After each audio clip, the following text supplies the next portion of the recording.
Exam? Diya പറയൂ. മൂഞ്ചി.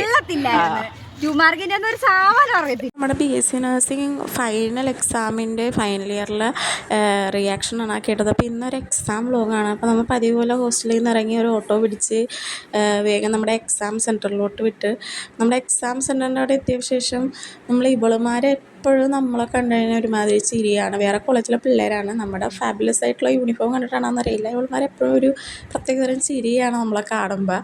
അങ്ങനെ ഇവളുമാരെ നോക്കി നമ്മൾ എക്സാമിന് വേണ്ടി സെൻറ്ററിൻ്റെ അവിടെ പഠിക്കാനിരിക്കുന്ന സ്ഥലം നല്ല ആംബിയൻസ് ആണ്. സാധാരണ ഇവിടെ മഞ്ഞ പൂക്കളൊക്കെ നിലത്തി വീണ് കിടപ്പുണ്ടായിരുന്നു. ഞാൻ വ്ലോഗ് എടുക്കാൻ മുന്നോണ്ടാവും, ഒരൊറ്റ പൂവില്ലല്ല ആ ചേച്ചി അടിച്ചു വാരി മാറ്റി. അങ്ങനെ നമ്മൾ പഠിച്ച് കഴിയുമ്പോഴേക്കും അവിടെ എക്സാമിന് വിളിച്ചപ്പോഴേക്കും എക്സാമിന് കയറാൻ വേണ്ടി ബുക്കൊക്കെ വെച്ച് എക്സാമിന് കയറി ഇറങ്ങിയിട്ടുള്ള ബാക്കിയുള്ള പിള്ളേരെ റിയാക്ഷൻ നമുക്ക് കേൾക്കാം.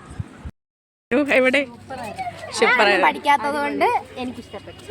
എനിക്ക് എങ്ങനെയായിരുന്നു എക്സാം എന്ന് വെച്ചാൽ കുഴപ്പമില്ലായിരുന്നു. അത്യാവശ്യം തള്ളി മറിച്ച് ഉന്തിയൊക്കെ വെച്ചിട്ടുണ്ട്. അപ്പോൾ ഇനി ഇതുപോലെ ലാസ്റ്റ് എക്സാം ആയതുകൊണ്ട് ഇനി എക്സാം എഴുതേണ്ട വിധി വരല്ലേ റബ്ബേ എന്നാണ് ദുആ ചെയ്യണം. നിങ്ങളെല്ലാവരും ദുആ ചെയ്യണം ഗൈസ്. അങ്ങനെ തിരിച്ച് നമ്മൾ ഓട്ടോ വിളിച്ച് നമ്മൾ ഹോസ്റ്റലിലോട്ട് പോയിക്കൊണ്ടിരിക്കണതാണ്. ഇത് നമ്മുടെ കോളേജ് ബസ് അഥവാ സ്കൂൾ ബസ് എന്ന് നമുക്ക് പറയാം. പക്ഷേ ഞങ്ങൾ ഔട്ട് സൈഡ് PG ആയതുകൊണ്ട് നമുക്കിതിൽ കയറേണ്ട ഭാഗ്യം ഈ ലാസ്റ്റ് ഇയറിലില്ല. അങ്ങനെ നമ്മൾ നേരെ നമ്മുടെ ഹോസ്റ്റലിലോട്ട് പിന്നെ കയറി ചെന്ന്. അപ്പോൾ അത്രേ ഉള്ളൂ ഇന്നത്തെ വ്ലോഗ്. ടാറ്റ ഗൈസ്.